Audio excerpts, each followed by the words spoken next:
to your weekly dose of GAW TV. And that is myself, SoCal Val, Lisa Marie here. Hi. Hello to everyone in the chat down below. We love you so much. GAW TV is a hashtag. Make sure you hit that like button, that subscribe button, because we're cool, right? Yeah. Tell all your friends about it. And where's it at, Lisa? That bell icon. I was waiting for it. I got excited. I jumped the gun. We like bell. We like bells and whistles, all the bells and whistles. We do. We yes, do. GAW TV is in full effect here, ladies and gentlemen. Hello to everyone who's watching live or watching on a replay. We do want to invite you to a very special, very exclusive Patreon after party on patreon.com/GawTV. We're there every single Wednesday at 6 p.m. Eastern. After this episode ends, we head over to Patreon and we have a big Zoom party with all of our favorite patrons. All patrons are invited, so make sure that you join us there on patreon.com/GawTV. Yes. And don't forget, guys, if you don't have time to watch this, you can listen to our GawCast podcast. And thank you to A Wrestling Gal. If you're not following her, shame on you, but you should be listening to us on your go, on your workouts, and in the car. You get the full unedited version. Mm-hmm. So you're going to be missing. Yeah, if you're just watching the YouTube, you get to hear the whole entire interview. The juicy version, juicy. I think everyone's listening to all the versions. They're watching us here on GAW TV. They're watching the full episode on Patreon and the after parties, and they're listening to the full episode because they just can't get enough. Oh no, I can't get enough. We always get musical here on GAW. I don't know what happens. Yeah. Oh my goodness. It's because we're full of beans. We're full of the beans, but we're also full of Empowerrr. This is the entire month of Empowerrr right here on GAW TV. We're gearing up for this amazing event. And Mickie, you have secured a very special guest who you were just on Instagram Live with quite recently. And you revealed on the Patreon after party last week, again, if you're not a member, join, who our guest would be today. And we're very excited to have I'm so excited for this episode because I was waiting and I wanted to and I've been trying to find a nice, the right way. As I'm rolling out these girls for different things. And I had said so much, and we obviously, our careers towards the end kind of paralleled because we had a little false thing, a false start, if you will, that never happened. That could have, should have, maybe would have been awesome. But yeah, I'm really, really excited. We kind of got our releases around the same day. And she's going out and busting down doors and doing all the things and showing up everywhere. And she had said to me, not only do I want to wrestle on Empowerrr, she put the claim out. She put me on blast on Twitter. Not only do I want to wrestle on Empowerrr, I want to be in the main event. And I was like, okay. What now? Sassy. Wow. Sassy thing. So please welcome Miss Chelsea Green, who will be at Empowerrr in the main event with 9 other women. Hell yeah, let's get her in here. I love her. Hot mess, just doing my best. I have that hat. There she is. There she is. Woo. You look gorgeous. As usual. Thank you. Okay, I will say that. What? Okay. What's going on? Okay, I will say that this morning I woke up. Are we allowed to swear? Yes. Yeah. I woke up bright and motherfucking early, and I did a photo shoot at like 9 in the morning. Oh God, why? Well, here's the thing. So I've got my podcast and I'm trying to sell it. Like I am pushing hard to try to sell it to Barstool. And I just recently got intel of like the demographic that they want to fill. So I know that they don't want wrestling. So I'm trying to get away from the hot mess like logo.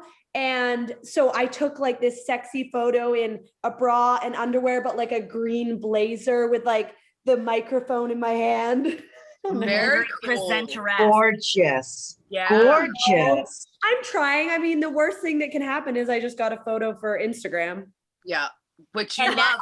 Yeah. And the Love fans that. love you for that. Well, we No are so doubt. happy to have you. I'm obviously a huge fan, as we all are, of Miss Chelsea Green. But we're going to start things off with our favorite portion of the show. We want to know who you are wearing, Chelsea, and what are you drinking? What are you imbibing on today? Okay, so right now I've got a kombucha drink, and don't know if you guys know, but there is alcoholic kombucha out there. Really? Oh, I've tried it. Do you like it? No, but it's kombucha. Yes. Good for you. And I am wearing actually a hoodie that my fiance got me, because every time he orders something, he feels he has to order it for me, which is not a thing, and I wish he wouldn't. But I think it says his podcast on the back. yeah. Major pod. Major pod. Yeah. So Yeah. gotta support him. I've got my Nike leggings on. Woo! Very cool. This is what I live in 24/7. It didn't matter that we had a pandemic. I never changed. Yeah. Gotta be comfy. Same Yeah, here. by all means. Same. Lisa, I know you are very excited to tell us what you're wearing. And I also want to know what you're drinking, girl. What are you doing? Well, you know what? I ran out of wine yesterday because we did the after party for Patreon. I know. Look at it's empty. Look at my wine rack. That is sad. Shame. Yes, hell's gonna Shame. freeze over. Shame. Yeah, shame. I borrowed my boyfriend's bamboo rum or whiskey rum, and I added water to it. I was a lot of water because it's too strong for me. I'm not a liquor kind of girl. Liquor, I hardly even know her. Yeah. But I'm wearing my slave Princess Leia. Scott Blair superimposed my face, and I'm a Star Wars geek. You guys know I love my Comic Cons. I'm not wearing anything fancy. I'm still in my pajama bottoms, which are short. even Don't get wearing pants. Oh, and yeah. not that You don't need to wear sexy, pants not on that Zoom. sexy. But I'm like you, Chelsea. I just live in my tights. I'm selling everything on my big cartel store. You can get these at my big cartel store. I'm cleaning everything out. I'm just keeping the necessities. Yes. That's good. Beautiful. That's good. Yeah. I will tell you that I'm drinking a little bit of boxed Shiraz because I am very fancy. It's a very You are. expensive box of Shiraz I'm imbibing on. And I am wearing a brand new Ted Baker London robe because, You when we started the fancy show, bitch. Chelsea, we were like, okay, slumber party. And we've been doing the show for over a year now. So obviously we started to switch it up and not wear pajamas all the time. But I do love this robe. This is what I live in. It's just That kimonos robe and is caftans and robes. so you. That is so everything I imagine. I imagine like you sit around and you sip a cocktail in like this big fluffy oversized robe with your fucking fluffy pillows and like petting your animal. You're not wrong. You're not. Usually Yeah. I'm petting my husband instead of an animal. But other than that, you are spot on. I have to say, people are always like, well, what do you wear at home? Like, do you ever have like t-shirts or sweats? And I'm like, it's just not me. I love like a long, like, maybe my husband comes home and I'm down the stairs in this like long dramatic robe moment. Like, that's what I live for. I want some You drama and some are glam. so perfect for like London. Oh, thanks. Totally. Chelsea, you mentioned Tough Enough. I want to talk to you about your experiences there because I also wanted to go around the board and say how we first met you, because I met you when you were doing Tough Enough downtown Orlando. It's funny because I, have been in wrestling, but I was a wrestling fan. And then Orlando became Wrestling USA. We had, NXT filming there eventually, Tough Enough. We had Impact Wrestling Stars and the NXT and Tough Enough guys and gals I would always see downtown. And you, of course, were the star of the show. The second I met you, I was like, we're going to be besties. She's fantastic. And I say to my husband all the time, like, if I lived in Orlando again, we would be BFFs because you're amazing. I agree. I Yeah, feel totally, like totally. the minute we met and we didn't even know each other and we were like, whoop. Yep, totally. Yeah. Totally. Yep. Yeah. And I met Best friends. Mandy Rose Yep. as well. But yep. Are we gonna be best friends? Yep. I met Mandy Rose. She was lovely as well. I met so many of the Tough Enough crew, and they were all really nice people. But how was that for you? Was that kind of your first Orlando experience as well? Yeah, that was I had never been there except for the previous tryouts that I had. Yeah. And I was still so new to wrestling. And also like, I feel like people don't actually realize, like, I think it's because like I don't have an accent. I'm a plain old white girl. Like, you don't realize, like, I'm not from America. So like I came to do Tough Enough and like my phone didn't work. My credit cards didn't work. And they just kind of like stuck me in this house and expected like my life to go on, but my life completely stopped. And I was like, I remember my first day during Tough Enough, we we shot on like a Friday, and then they took us out to a nightclub, and like I didn't have anything to eat or drink with. Like I had no card, and my phone got stolen.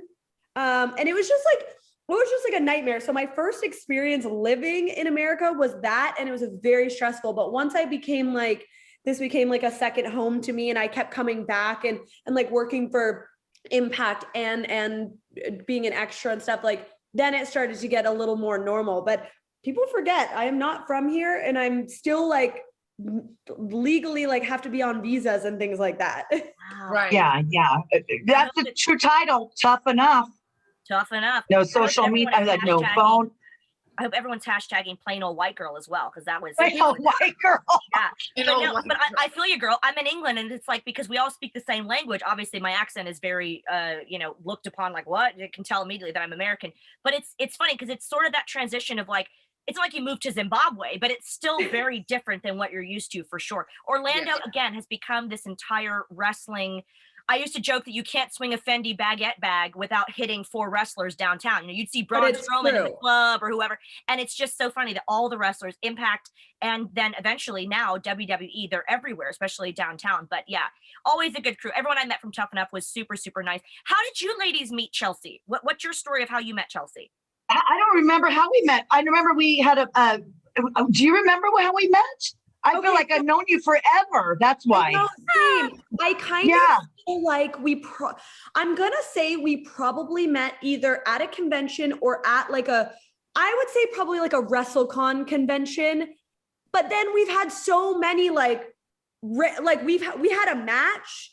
I swear we had like a 3-way match. And then at every convention, we were always like either together or close or something. Yeah.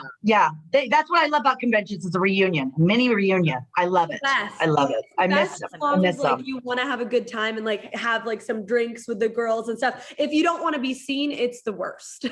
Right. Yeah. Oh my God. Yeah.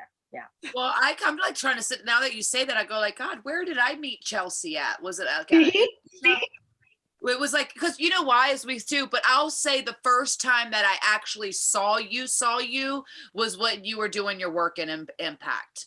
Like when I legitimately, you know how like you see people and you're like, oh yeah, I've heard she's good, or oh yeah, I heard she's got a little talent, or oh I heard she's a bitch, or whatever you hear, and you like meet them, and then you meet so many people, and it's just like, oh hey, how's it going? Good to see you. So nice to see you. Well, I swear it's because social media, like we all know each other. We feel like we do. But the first time that I saw you work and like a real, like definitive character where I go like, this girl is good. Like she's money was Hot Mess on Impact was that whole thing that you did. And I loved it. I was obsessed with it. I thought it was fantastic. You know, I love a bit of crazy. So does Lisa. We've all played crazy characters here. And it was just a perfect, like, because everybody tries to do this crazy character and it's like, how do you do it differently? And I felt like that was a beautiful way to do it so differently and like to involve the wedding and the bride left at the altar and Bridezilla was that reality show. Bridezilla was really hot at the time or whatever. Oh yeah. Not that I watch reality television. That's y'all guys. That's y'all guys. But I do see them and I see the commercials and go like, oh. Oh my God. Yeah. Those relationship shows, the bride shows are the worst. But I think the coolest thing about that character is like, to me, what makes a person more interesting and whatever is when like a hot girl that's, obviously physically beautiful can get messy and can get ugly and crazy. And I always thought like was thinking when you did this character, I was like, man, I would have loved to be there in person for it because I thought, how different and cool is this? But it's also like every guy that you ever date or meet has a psycho ex-girlfriend. And they always talk about this psycho ex-girlfriend. Usually they made them psycho. That's for the men. Yeah, I was going to say that, Val. You always say that. Psycho. Think about that. It's in your own time. Okay. Yeah. But anyway, psycho ex-girlfriend. And that's what's so cool about that character is like everyone knows that like really psycho girl. And it was so much fun to watch you do that. Well, and that's like what I based, because I didn't know we didn't know. None of us knew that was the direction we were going in. And we just played it day by day, week by week. And we like kind of changed the course of the way we were going with the character through like what we kind of heard or the feedback we got on like social media and stuff like that. And And I would go out and do something every single day that someone suggested to me in the back. So one time someone said, I think it was Trevor Lee, who's now Cameron Grimes in NXT. I think it was him that told me that he went downtown and went to the bar and he saw a girl walking out carrying her shoes, swinging them at people. So like that day I went out and I swung my shoes at people. There was one that was like chugging a full bottle of champagne. So I did that for a while. There was one guy told me that his ex had like this crazy like giggle or something. So I tried that for a while. Like everything that I did was something that someone suggested or I saw on TV, and it was all based off of a crazy ex, a crazy girl at the bar, a crazy mother-in-law. Like it was never just, I never just like poof came up with it. People were always suggesting stuff. That was the beauty of the character. It was not, I cannot say it was me. It was like a culmination of every single person that ever spoke to me while I was in that dress. Right. Love that. And we always have that crazy friend too. We're like, my God, she's crazy. I need to use this in the ring. 100%. That was like the beauty of it, right? Like I can take all the shit that I dealt with in real life and like, or even what I was going through at the time, being like a single 20-something-year-old being a professional wrestler. Like I was going out drinking and like passing out in weird spots on benches and stuff. Like it was perfect. We are in the month of Empower, and we want to talk about, first of all, Mickie and Chelsea. You were just on Instagram doing a little live action. Yeah, a little feud. The word to the fans, did you not?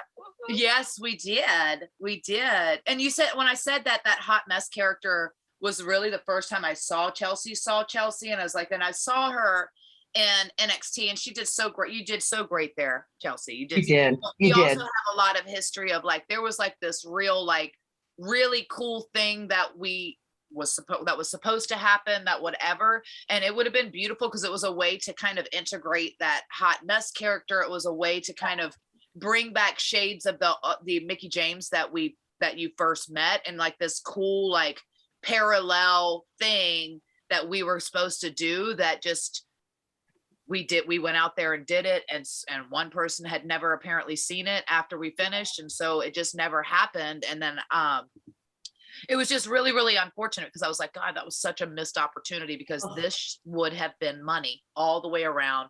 It would have been a perfect like intro for her and for her character. It would have been a perfect like way for me to like kind of parlay out and kind of, you know, it's just, I felt like it would have like opened a couple books and closed a couple books in like the most perfect way. Which is exactly why we didn't do it.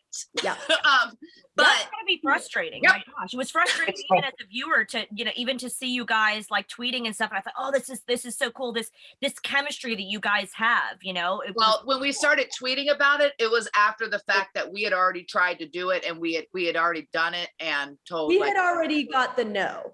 We had already got, so we just did that on our own because we're like, well, maybe we'll just tease and see if the fans are into it, because they seem to be marks for the internet, and whatever's hot on the internet is what ends up on the show next week. So I'll, let's just do it on here and see if like, maybe they're right and we're wrong, and maybe the fans are going to shit all over it. And they didn't. They loved it. They loved it for like a week straight. I like my social media just blew up with hilarious shit for Mickie and myself, videos and images and all this stuff. And like the dirt sheets were talking about it.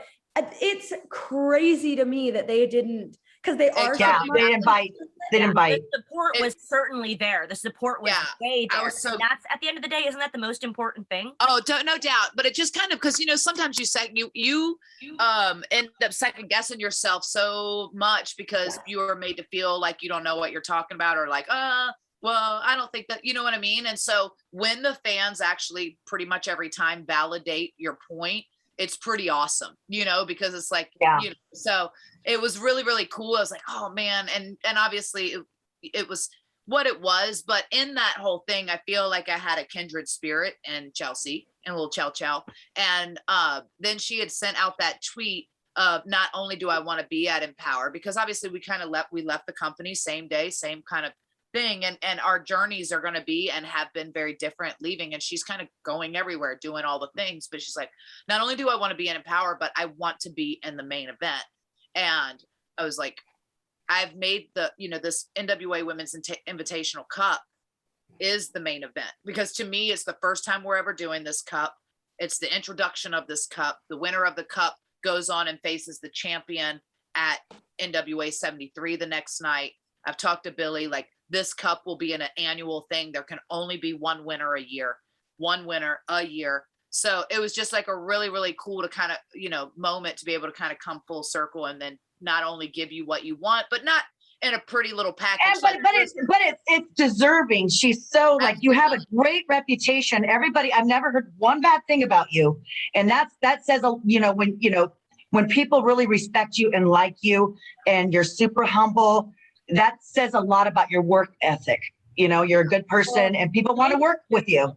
Yeah. Seriously, thank you, because for a while I questioned everything, like I'm sure everyone does when they get somewhere that they dreamed of going and it doesn't pan out the way that they thought. And I honestly thought, like, am I this person I'm being made out to be? Am I like not a nice person, or am I like asking for too much?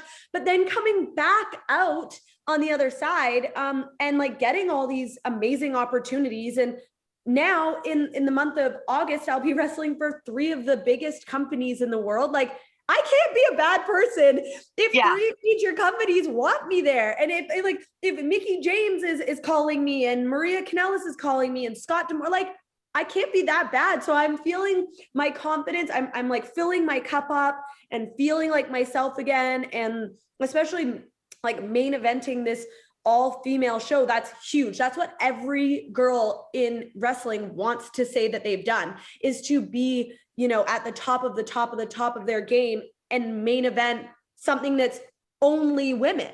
Right. That's huge. It's massive. Well, and I specifically chose, there's 10 women, so 9, including yourself, that I've chosen for this cup, of women who either, some of them you haven't heard of really yet, but I truly think that they have something special. But, because I know it's such a huge moment, but it's really hard when you say that through social media or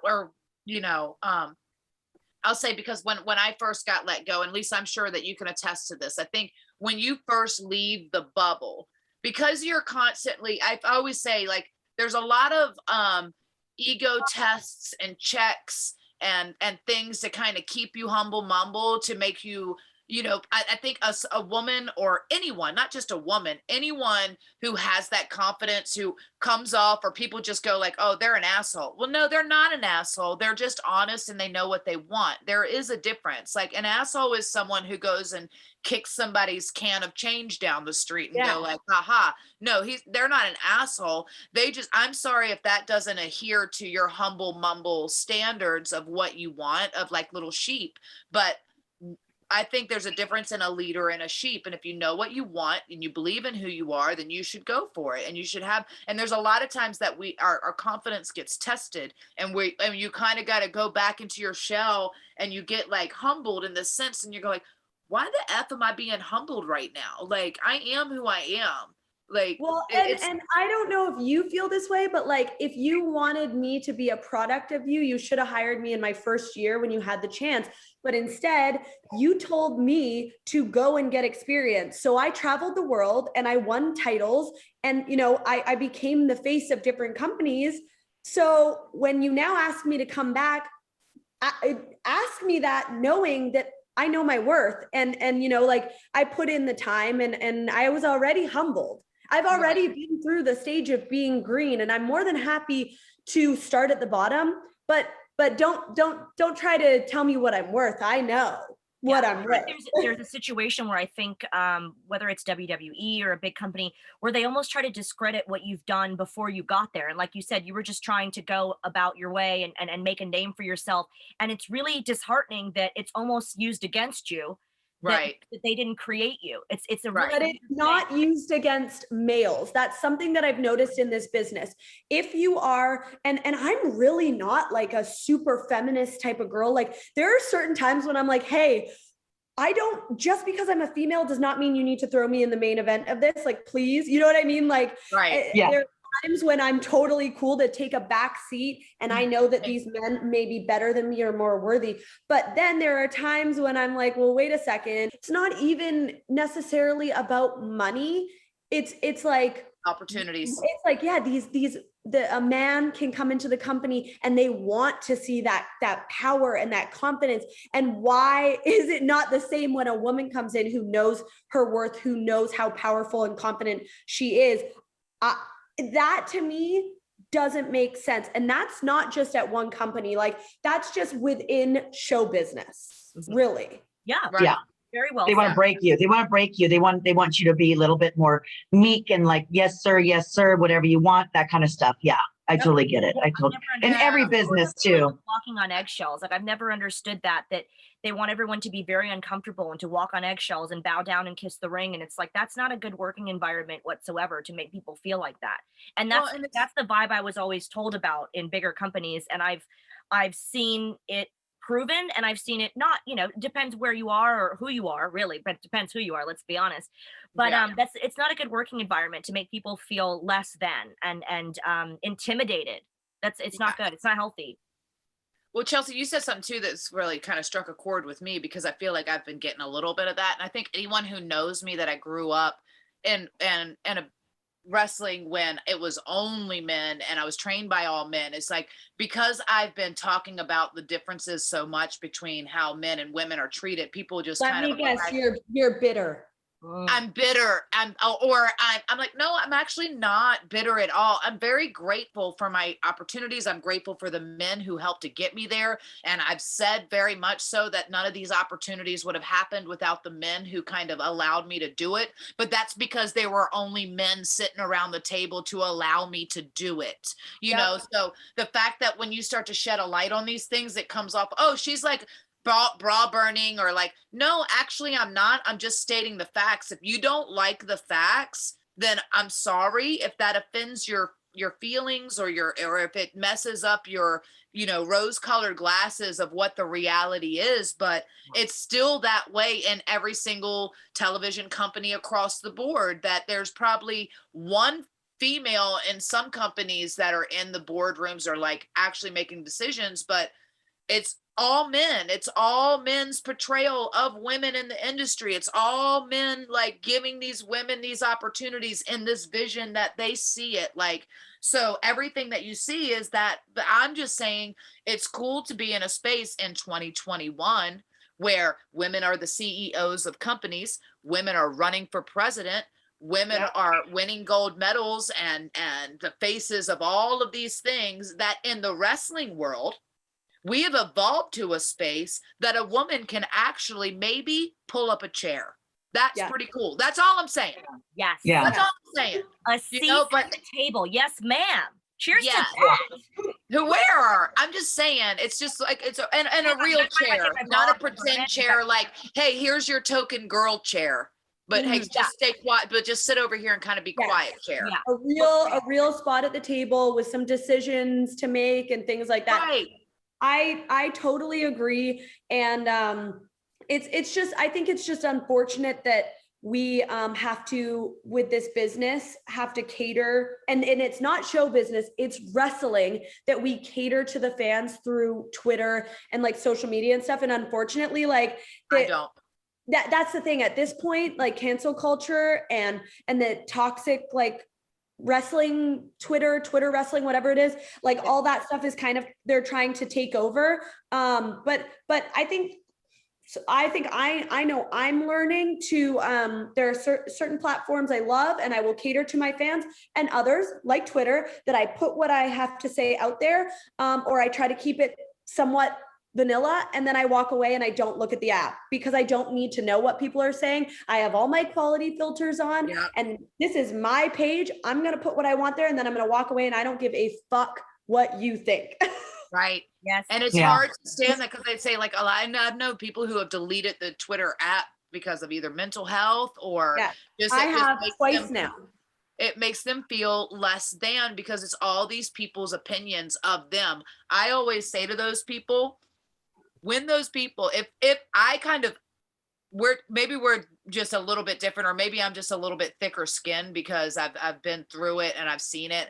I literally sometimes, like whenever I've put out something and people don't particularly like it, I get like, I'm entertained by most of the responses, because I'm like, it makes me laugh because I'll go on this person's page that has like their Twitter app is like bliss, It's always gone first. ruthless bliss aggression, and I'm like, and it's a Twitter profile of either like an anime character or some drawing of their favorite wrestler, and sometimes a drawing that they actually did of their favorite wrestler. That's kind of, but then you'll go on their page and you'll look at their.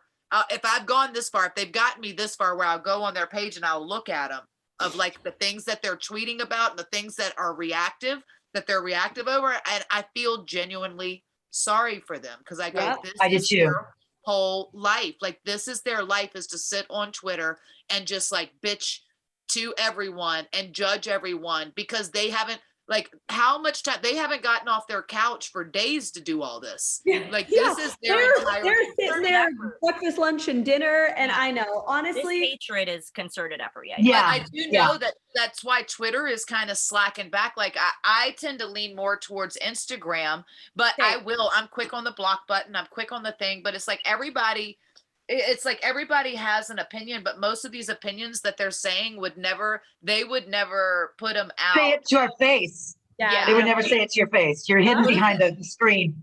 I think social media is sometimes toxic to me. It's just very toxic. I've never known their opinions are worth exactly how many followers they have sometimes, which is 0. So it's usually 0. Doesn't matter. All of you guys, I can't say I've ever noticed that you will give trolls the time of day. And we've talked about this before on the show, that I find it interesting, and I won't name names, but I follow a lot of people that will reply to haters all the time. And all it does is make me go, okay, number one, you have haters. And number two, they've gotten to you that much that every day you're responding. That's what they want. They want the attention. They want you to acknowledge them. That's what social media is really about. Everyone wants to be seen. And that's what social media is really about. And when you see them and you put them on your Twitter, and once in a while, it's funny to call out a troll. It's hysterical. Yeah, I've done it. Once in a while. I did it recently. Yeah, I've done it, but I won't make it a habit. Yeah, only if it's funny. Only if it's like, only if it's funny. Only if I'm drinking wine and it pops me. Yeah. Mickey said something to me the other day, and I was like, it was so effing funny. It was someone that I don't know what they were talking about, but you basically were like, "Are you okay, bro?" It was just like, and sometimes it was so good. It was. I read it out loud. It was so good. Because it's like people, and I only saw that because Ring the Bell had commented on it, and I'd seen that in a positive light. I'd seen that same thing, like that same Mount Rushmore, because you get tagged and stuff. Oh, yeah. Oh, okay. Look at this. This is what Drita, she put, haters are like, what did she say? Haters are like crickets. They chirp all fucking day, and you walk by them and they shut the fuck up. Oh, it's so good. Okay, so I mean, obviously, I'm so grateful to have you here, Chelsea. I mean, like, we just went on a rambling session. This is like we're like in a locker room party all over again. But I wanted to have you on this episode because I just personally, I know we did the Instagram live and we were talking. I was talking to the ladies, but I'm so grateful to have you at Empowerrr. I know you're gonna kill it. I know all the ladies there are gonna kill it. I don't know. It's just gonna be a great night for women's wrestling altogether, and I think just like our friendship and everything all around, it's just real special to me. So I'm grateful you're gonna be there. I just want to say I'm so proud of you, Chelsea. I feel like I've known you since you were a little kid, and as a proud grandma or mom, I'm just so proud of you. Keep repping us female wrestlers and us ex-workers, retired workers. You are doing a great job, and I got chills. I know. And I almost started crying. No, I almost pulled a SoCal Val. She's pulling a Val because I'm always the crier. Because I'm always crying. Yeah. You are the absolute total package. The absolute, if there was an example of what someone should be in wrestling in this day and age, social media wise, personality wise, physically, my God, those bikini selfies, let's all just calm down. You are the total package. And obviously I am an absolute fan of yours, legit. And as I said, I know that if I lived there, we would be buddies, but I am just going to be a fan over here in England and watching what you do next, which Empowerrr is going to be amazing. And I was so thrilled to hear that you're involved with that. It's awesome. I can't wait, you guys. I'm so excited. And I just feel like it just came to me, but I feel like you guys need to have a live GAW. TV. Right. Like you need to do like a live podcast somewhere so that all of us can come and support you and watch live. And you just need to sit on a couch with a bottle of wine. It would be amazing. That would be amazing. We We're love gonna it. get Now that so Miss Varon glad- is cooling down. No, for real. Like, well, now that the world is like kind of opening up, you guys need to plan something and all of us will come and watch you. But I'm so glad I was able to come on and chat with you guys and talk like empower and just empowerment in general. Exactly. Yeah. Absolutely. No, So proud of you. Absolutely. So excited to see you on Well, Empower. and I'm very proud of you too, also like branching out and doing your own podcast and showing up everywhere and doing all the things. And it just shows what a badass babe you are, obviously. And that's what we're all about, is like spreading your wings and being who you are and owning your destiny and controlling it and having that power to do and be everything that you want to be. And so I'm just, Yeah. yeah. Let's face it, lady, you Yeah. are a grown-ass woman, and we're gonna You raise are are. a damn GAW. Yeah, total Here. God. Raise a Here. glass to Chelsea. Amazing. We can't wait to Chelsea, empower. where and can empower. everyone find you? Real Yeah, quick, tell before us we your go, handle. tell them all about you, where they can find you and I do all the always- things. I always forget my social media. So let me make sure I get this right. Twitter. We'll have it in the description too. Yeah. Okay, good. Just in case I don't get it right. Twitter at I'm Chelsea Green. Instagram at Chelsea A Green, but you can listen to my podcast Green with Emmy on all digital streaming platforms. Love it. Love it so Love much. it. Well, we are going to have you back for sure because we love you so much. And we are going to take that advice and do some live GAW stuff in the future. But for everyone watching, please check the description for all of Chelsea's social media handles. And of course, all updates on NWA Empowerrr, which she will be Yes. fabulously. So we love you guys for being here. Thanks everyone in the chat room. We're going to head over to patreon.com/GawTV for the live after party at 6 p.m. Eastern, top of the hour. We'll see you there. Chelsea, you are amazing. We're so proud We of you. love you. We love you. What I'll a see you in babe. August. This is the word to go, y'all. Go.